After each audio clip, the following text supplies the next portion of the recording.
XFM News. On point.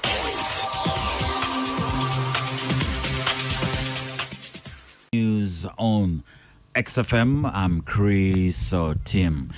The Ministry of Education has refuted reports indicating that they have changed the learning syllabus at the secondary and primary level. The permanent secretary in the ministry, Alex Kakoza, says the ministry intentionally left out some topics while making study material for learners who are still at home to ease homeschooling. We have seen some media reports saying that NCDC and therefore Ministry of Education and Sports has changed the syllabus. That's not true. We have just provided home study materials covering the syllabus. Now, these home study materials may leave out a few, areas in the syllabus because they are basically to supplement the learning and the teaching eventually of these learners. So they do not amount to a new syllabus. The syllabus as was approved at each level is still subsisting. Kakoza has, however, asked the chief administrative officers to release the capitation grants of all schools in their respective districts. Our position as government is that, of course, people should account for the money that they were given as individuals if they have misused it. But they should not hold the schools or the opening of schools, they shouldn't hold it back because someone has not accounted, therefore the school can't open. So we request that the district local government, if they have any problem with a head teacher or head of institution who has not accounted for previous advances, should handle him as an individual. He can be asked to step aside, but release money to these schools to be able to open and allow children to learn. The opposition political parties are seeking for financial support from the electorate ahead of the forthcoming general elections. Previously, Patrick Amuria Toboy from the FDC and Robert Chagulanyi Sentamu asked Ugandans to support them with funds ranging from 1,000 to 10,000 Uganda shillings, respectively. Other presidential aspirants, Norbert Mao and General Mugisha Muntu, have appealed to the public to raise funds for the scientific campaigns, which seem to be quite costly. They made the appeal during an engagement with NGOs monitoring elections while launching a report on the cost of politics, indicating a candidate may require over 500 million Uganda shillings to conduct Member of Parliament campaigns. And General Mugisha Muntu explains.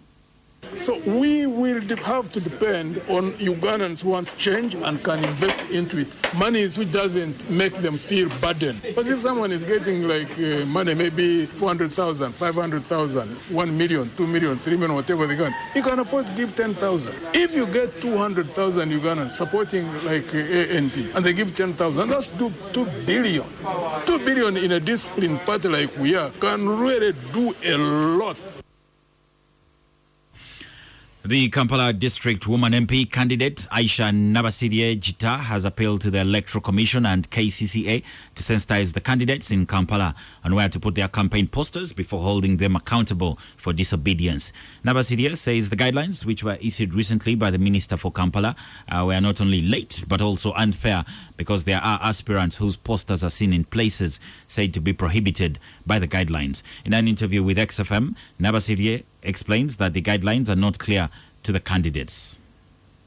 I would like to urge Electoral Commission, KCCA and police at large to call all aspiring candidates in Kampala to sensitize us on where to pin our posters and where not, to tell us the charges, if convicted, they are going to give us so that we can know what to do. Because many candidates, actually 90% of the candidates don't know what to do. Some of them can't even interpret the guidelines because they came in English.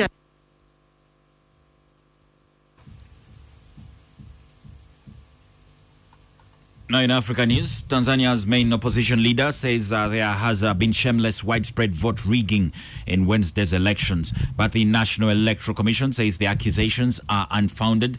Internet users have also reported WhatsApp and Twitter, among other sites, have been blocked. Voting has been calm and peaceful on the mainland. That's Tanzania after reports of violence in Zanzibar on Tuesday. Polls closed and election results are expected within a week.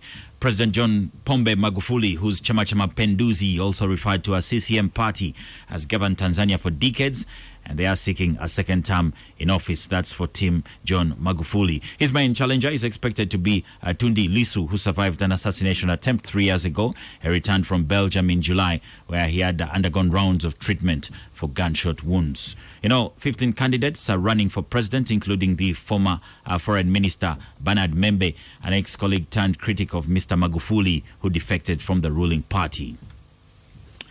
In sports news, Hakim Ziyech scored his first Chelsea goal as Frank Lampard's side picked up 3 points in an emphatic Champions League win in Russia as they beat Krasnodar by 4-0. Elsewhere in Champions League action from last night, Lionel Messi squad led penalty as Barcelona did beat Juventus by 2-0, and Manchester United beat RB Leipzig, a German side, at Old Trafford by 5-0, with Marcus Rashford coming off the bench to score a hat-trick in that game. And that's the latest XFM News. XFM News on point.